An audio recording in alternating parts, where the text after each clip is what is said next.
नमस्कार. हिंदुस्तान पोस्ट मध्ये मी सुप्रीम मस्कर आपलं स्वागत करतो.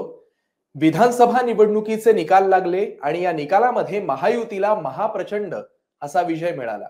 मात्र या विजयानंतर विरोधकांनी ईव्हीएम वरती टीका करायला सुरुवात केली. तर दुसऱ्या बाजूला ज्येष्ठ सामाजिक कार्यकर्ते डॉक्टर बाबा आढाव यांनी पुण्यामध्ये आत्मक्लेश उपोषण सुरू केलं. या उपोषणाचं कारण नेमकं काय आहे, या उपोषणामागे कोणत्या शक्तींचा हात आहे किंवा हे उपोषण नेमकं का केलं जात आहे, या सगळ्या गोष्टी आज आपण जाणून घेणार आहोत. आपल्यासोबत भाजप प्रवक्ते अवधूत वाघ सर आणि दुसऱ्या बाजूला आपल्यासोबत असणार आहेत ज्येष्ठ पत्रकार नित्यानंद भिसे. दोघांचंही या चर्चेमध्ये मनपूर्वक स्वागत.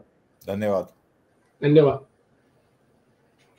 सर. सगळ्यात पहिला प्रश्न आपल्यासाठी असेल वाघ सर, सामाजिक कार्यकर्ते डॉक्टर बाबा आढाव यांनी जे आत्मक्लेश उपोषण सुरू केलेलं आहे, हे आत्मक्लेश उपोषण नेमकं काय आहे? बघा, आत्मक्लेश उपोषण त्यांनी ईव्हीएम मध्ये घोटाळा झाला असा जो महाविकास आघाडीच्या नेत्यांनी आरोप केला आहे, त्या आरोपाला पुष्टी देण्यासाठी त्यांनी हे आत्मक्लेश आंदोलन सुरू केले. पण ह्या चर्चेला सुरुवात करत असताना नेमकं बाबा आढाव कोण आहेत हे आपल्याला कळलं पाहिजे. कारण मला असं वाटतं की नव्या पिढीला बाबा आढाव हे नावच माहित नाही. 1970च्या दशकात म्हणजे 1970च्या दशकामध्ये ज्यावेळी पुणे महानगरपालिका ही एक कणकवली पालिकेसारखी एक छोटीशी पालिका होती, त्यावेळी तिकडे ते समाजवादी पक्षातर्फे नगरसेवक म्हणून निवडून आले होते. त्यानंतर एक गाव एक पाणवठा, हमाल पंचायत अशा सारख्या वेगवेगळ्या याच्यात त्यांनी काम केलं. आता एक लक्षात घ्या की एक गाव एक पाणवठा हा कन्सेप्टच निघून गेला, कारण मोदींनी आता हर घर जल अशी नळातनं डायरेक्टली प्रत्येकाच्या घरी पाण्याची सोय केली. हमाल पंचायत मधला जो हमाल होता तोच आता निघालाय, कारण जवळजवळ रेल्वे स्टेशनमध्ये बस स्थानकांमध्ये 90% हमालच गायब झाले, कारण आता आपल्याला ट्रॉली झाल्या. रेल्वे स्टेशनवर सरकते जिने आले, लिफ्ट आली.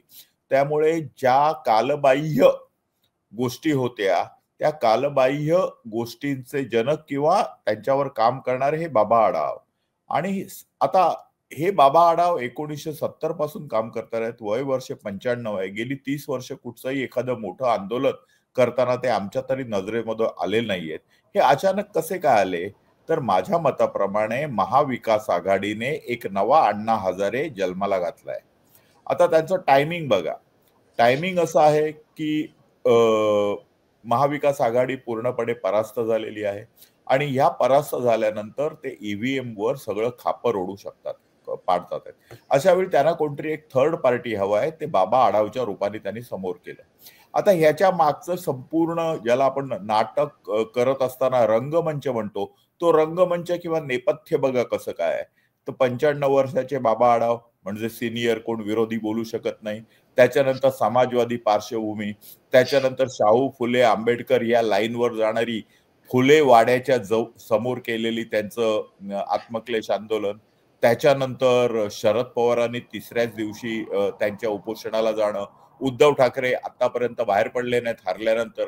23 तारखेनंतर आज 7 दिवस होत आले, उद्धव ठाकरे घराच्या बाहेर पडले नाहीयेत, मातोश्रीच्या बाहेर पडले नाहीत. त्यांनी घोषणा केली की मी बाबा आढावना जाऊन भेटतो. हे सगळं काय दाखवत आहे? हे सगळं दाखवत आहे की हा एक सुनियोजित कट आहे आणि जो दारुण पराभव महाविकास आघाडीचा झालेला आहे तो कुठेतरी त्यातनं पळवाट काढायची, हात झटकायचे आणि ह्याचं संपूर्ण खापर एमव्हीए वर मारायचं, यासाठी स्केपगोट करण्यासाठी, याच्यासाठी कोणाला तरी बळीचा बकरा बनवण्यासाठी बाबा आढाव यांना पुढे केलं तर नाही ना, असं मला स्वतःला वाटतं. खरं पाहायला गेलं तर कुमार सप्तर्षी असोत, बाबा आढाव असोत, हे महाराष्ट्रातील संपलेल्या डाव्या विचारसरणीचे अवशेष आहेत. याहून पलीकडे मी त्यांना पूर्ण माझा आदर आहे त्यांच्याबद्दल, त्यांच्या वयाबद्दल आदर आहे. परंतु एखाद्याबद्दल आदर असणं याचा अर्थ त्याच्या मतांचं खंडन करू नये असं नाहीये. त्यांची सगळी मतं एक्सेप्ट करावीत असं पण नाहीये. त्यामुळे त्यांच्या वयाचा, ज्येष्ठतेचा, त्यांच्या सेवा कार्याचा संपूर्ण आदर राखून मी म्हणतो आहे की कुमार सप्तर्षींसारखे, बाबा आढाव सारखी ही जी लोक आहेत, ही सगळी लोक महाराष्ट्रामध्ये विझलेल्या, संपलेल्या डाव्या चळवळीचे अवशेष आहेत. आणि एक सांगायचं राहिलं, अंधश्रद्धा निर्मूलन समितीचे दाभोळकर जे होते त्यांचे हे कार्यकर्ते म्हणून पण यांनी काम केलंय. अंधश्रद्धा निर्मूलन समितीच्या कित्येक आंदोलनामध्ये बाबा आढाव यांचा सहभाग होता. यावरून आपल्याला स्पष्ट दिसतं की सातत्याने भारतीय जनता पक्ष हिंदुत्ववादी विचार आणि ह्या विचारांच्या विरोधामध्ये काम करणारा एक कार्यकर्ता, आणि ह्या कार्यकर्त्याला आता फडताळातून शरद पवारांनी बाहेर काढलाय. ते रोहित पवार त्यांची बाजू घेतात आहेत. रोहित पवारांचं जेवढं आयुष्य आहे त्या गेल्या आयुष्यामध्ये कधी बाबा आढावांनी गेल्या 40 वर्षात आंदोलन केलेलं नाहीये. ते रोहित पवार, विश्वजित कदम हे त्यांची पाठराखण करतात आहेत. यावरून असं दिसतंय की महाविकास आघाडी महाराष्ट्रामध्ये एका नव्या अण्णा हजारेंच्या ना जन्म घालण्याच्या परिस्थितीमध्ये आहे. आपण जसं म्हणालात की राजकीय नेते आता त्यांच्या पाठीशी उभे राहिलेले आहेत. भिसे सरांना माझा प्रश्न असेल पुढचा, की नेमकं डॉक्टर बाबा आढावांची राजकीय सक्रियता याआधी कशी राहिलेली आहे? अवधूत सरांनी सांगितल्याप्रमाणे बरोबर आहे की 1963 साली त्यांनी पहिली नगरसेवकाची निवडणूक लढवली होती, ते जिंकले होते.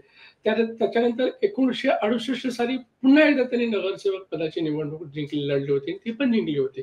परंतु इथे लक्षात घेण्याची गोष्ट आहे, 1967 आणि 71 मध्ये त्यांनी संसदीय सदस्य म्हणून खासदारकीची निवडणूक लढवली होती आणि ती काँग्रेसने त्यांना तेव्हा पराभूत केलं होतं. आणि त्याच्यानंतर मग त्यांचा जो एक दशकाचाच हा निवडणुकीचा राजकारणाचा त्यांचा अनुभव आहे. त्यानंतर त्यांनी निवडणुकीच्या राजकारणातून बाहेर पडून सामाजिक कार्यामध्ये स्वतःला वाहून घेतलं आणि सोशलिस्ट पार्टीच्या माध्यमातून त्यांनी मग ते असंघटित कामगार संघटनांचं नेतृत्व करायचं सुरुवात केली. परंतु त्यावेळेस जेव्हा त्यांचा पराजय झाला होता तेव्हा बॅलेट पेपर होतं. तेव्हा त्यांना त्या बॅलेट पेपर विषयी काही आशंकता नव्हती. तेव्हा त्यांना अनुभव बॅलेट पेपरचाच होता.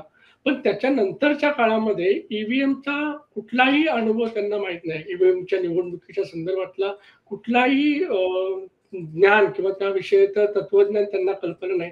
तरी ते ईव्हीएम विषयी शंका घेत आहेत. या विषयी थोडं तर प्रश्नचिन्ह निर्माण होत आहे की त्यांनी भूमिका कोणत्या आधारावर घेतलेली आहे असं आहे. बरोबर. पुढचा सर प्रश्न वाघ सर आपल्यासाठी असणार आहे की आत्मक्लेश उपोषण हे नेमकं आत्ताच का? याचा उद्देश काय आहे? काय कारण काय आहेत नेमकी? नाही, काही उद्देश नाहीये आणि यातनं काही साध्य पण होणार नाहीये.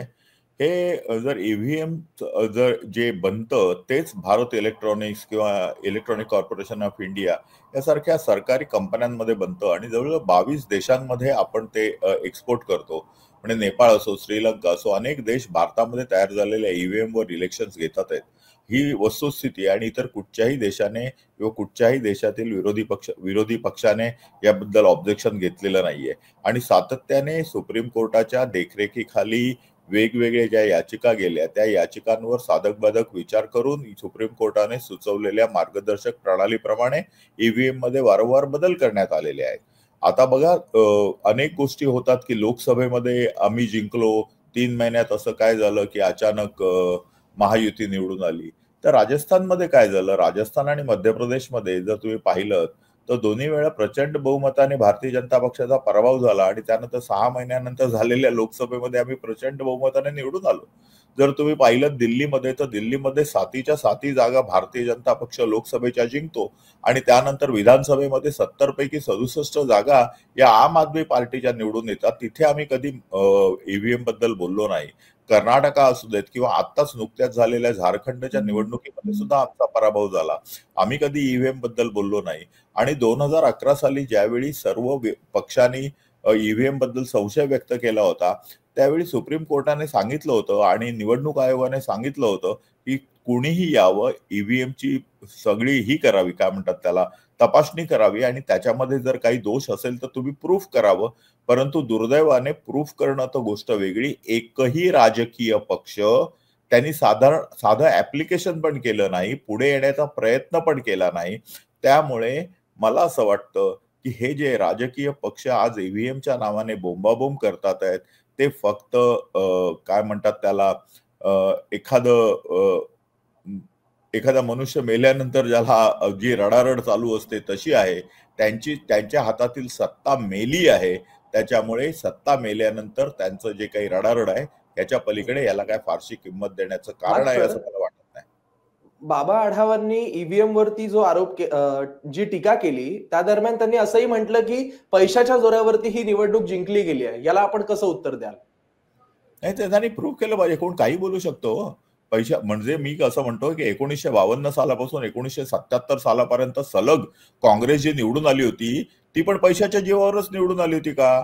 आणि ज्यावेळी तुम्ही ईव्हीएम वर आक्षेप करता तर तुम्हाला माहिती असेल सुप्रीमजी आणि नित्यानंदजींना पण माहिती असेल, ज्यावेळी बॅलेटवर इलेक्शन व्हायचे अख्खी बॅलेट बॉक्सेस गुलवायचे, बूथचा ताबा घेतला जायचा, मतपत्रिका ताब्यात घेऊन त्यांच्यावर स्टॅम्प मारले जायचे, बूथमध्ये कोणाला एंट्री करू द्यायचे नाहीत. अशा पद्धतीमुळे काँग्रेस जिंकायची. आणि ज्यावेळी ईव्हीएम आलं, इलेक्शन प्रोसेस पारदर्शक झाली, तेव्हापासून काँग्रेसचा धुव्वा उडायला लागलेला आहे. अगदी तुम्ही सुप्रीमची बघा, अर्ध्या मिनिटात संपवतो. भारतीय जनता पक्ष सत्तेवर कधी आला? 2014 ला आला. 2014 ला आला, ईव्हीएम मध्ये व्होटिंग होऊन आला. त्यावेळी ईव्हीएम कोणाच्या ताब्यात होती? सत्ता कोणाच्या ताब्यात होती? केंद्र सरकार कोणाच्या ताब्यात होतं? आज जर तुम्ही म्हणताय की इलेक्शन कमिशन हे भारतीय जनता पक्षाच्या हातातलं बाहुलं आहे, तर त्यावेळी ते बाहुलं कोणाच्या हातात होतं? मग तुम्ही का नाही करू शकलात? तर याचा अर्थ असा की काही कोण करू शकत नाही.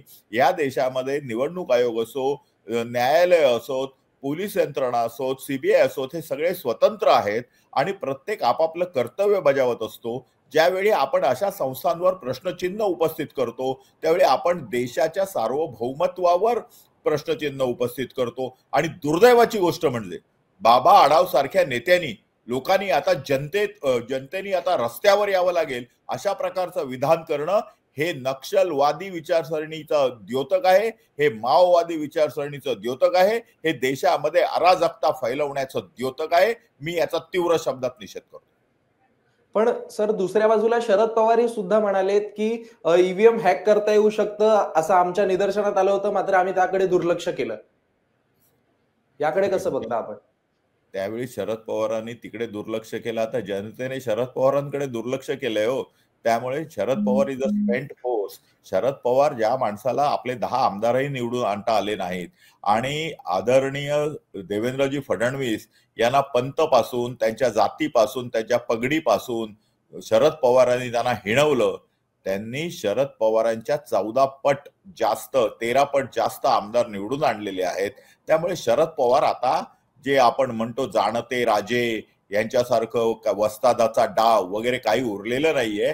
एका 50 वर्षाच्या मुलाने, त्यांच्या अर्ध वय असलेल्या देवेंद्र फडणवीसने त्यांना आसमान दाखवलेलं आहे. शरद पवारांनी आता राजकारणातून संन्यास घ्यावा आणि बारामतीच्या गोविंदाश्रम मध्ये हरिहरी करावं, या पलीकडे काही नाही.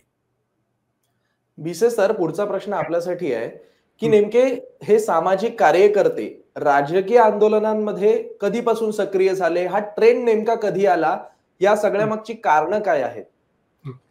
कसं असतं की जेव्हा बाबा आढाव हे सामाजिक संघटनांमध्ये, कामगार संघटनांमध्ये सक्रिय होते, त्यावेळेस ती डाव्या विचारसरणीच्या संघटना खूप तिकडे कार्यरत होत्या आणि कामगार संघटनांचे नेते तेव्हा डाव्या विचारसरणीमध्ये बरेचसे होते. पण म्हणून बाबा आढावांवरती जास्त फोकस तितकासा झाला नाही. पण सिमिलरली त्यावेळेस अण्णा हजारे यांचंही आंदोलनाची भूमिका किंवा त्यांची एक उभारणी सुरू होती आणि ते मात्र भ्रष्टाचार विरोधी आंदोलनामध्ये ते सक्रिय होते. त्याच्यावेळी असा भ्रष्टाचाराच्या विरोधात आंदोलन करणारे एकमेव असे किंवा तुरळक असे नेते होते. त्याच्यामुळे अण्णा हजारे जास्त फोकसमध्ये येत गेले आणि बाबा आढाव तसे कमी गेले. त्याच्यामुळे सध्या काय झालं की नंतरच्या काळामध्ये बाबा आढाव अतिशय एकदमच लुप्त झाले आणि आता एकदमच 95 वर्षी त्यांना पुन्हा एकदा प्रकाशात आणण्यात आलेला आहे. आता तुमचा मुद्दा असा आहे की हा ट्रेंड कसा सुरू झाला? तर ट्रेंड हा खरं तर ट्रेंड मानता येणार नाही की विविध चळवळींमध्ये सक्रिय होणे हा आपल्या महाराष्ट्रातला इतिहासच आहे. परंतु राजकीय आंदोलनामध्ये येण्याचा मुद्दा जो आहे ना, तो मुद्दा हल्ली सुरू झालेला आहे. आता आपण पाहिलं की मनोज जरांगे हा जो व्यक्ती, यांना ज्या प्रकारे प्रकाशात आणण्यात आलं मराठा आंदोलनाच्या माध्यमातून, तर हे पण एक सामाजिक विषयावरती आंदोलन असलेलं, परंतु राजकीय पार्श्वभूमी असलेलं एक आंदोलन होतं. आता ह्या निवडणुकीच्या निकालानंतर मनोज जरांगेचाही निकाल लागलेला आहे. त्याच्यानंतर मात्र आता ईव्हीएमचा विषय आलेला आहे. हा ईव्हीएमचा विषय सामाजिक विषय म्हणून घेण्याचा प्रयत्न सुरू आहे, परंतु त्याला राजकीय पार्श्वभूमी आहे आणि त्यासाठी मागे मनोज जरांगे होते आणि आता बाबा आढाव आहे. अशा प्रकारे हा ट्रेंड आता सुरू होत चाललेला आहे. आता शरद पवारांच्या पुढे आणखीन कुठले कुठले प्रतिमा समोर येणार आहेत ते पुढचं भविष्य बघावं लागेल. अवधूत सर, पुढचा प्रश्न आपल्यासाठी असेल की मुळात हे अनेक राजकीय नेते आता बाबा आढावांच्या भेटीला जात आहेत. काय वाटतंय, कोणती शक्ती त्यांच्या मागे उभी आहे, राजकीय शक्ती त्यांच्या मागे उभी आहे असं वाटतंय आपल्याला? शक्ती म्हणजे आता त्या राजकीय नेत्यांच्या मागेच जनतेची शक्ती नसल्यामुळे त्यांना मी शक्तीहीन नेते असं म्हणेन. एक लक्षात घ्या की हा जे आंदोलन चालू आहे आत्मक्लेशाचं, ते ईव्हीएम हॅक करण्यात आलेली आहे या एका मुद्द्यावर चाललेलं आहे. मला तर असा संशय आहे की महाविकास आघाडीच्या नेत्यांनी बाबा आढावांनाच तर हॅक नाही ना केलं, त्यांनाच हॅक केलं असं मला वाटतं. बघा, गंमत अशी आहे की त्यांचे अनेक मुद्दे, त्यातला एक मुद्दा आहे की तुम्ही जनतेचा पैसा लोकांना वाटला या लाडकी बहीण योजनेत. अरे, कल्याणकारी योजनांमध्ये सरकारचा पैसा सर्वसामान्य गरिबांच्या हातात जाणं हेच तर समाजवादाचं लक्षण आहे. आणि जर बाबा आढाव जर खरे समाजवादी असतील तर त्यांनी या योजनेचं स्वागत केलं पाहिजे, कारण समाजवाद, कम्युनिझम, डावी विचारसरणी या कल्याणकारी राज्याबद्दलच बोलत असते आणि ते म्हणत असते की श्रीमंतांकडून कर घेऊन गरिबांना द्यावा, हीच तर त्यांची विचारसरणी आहे.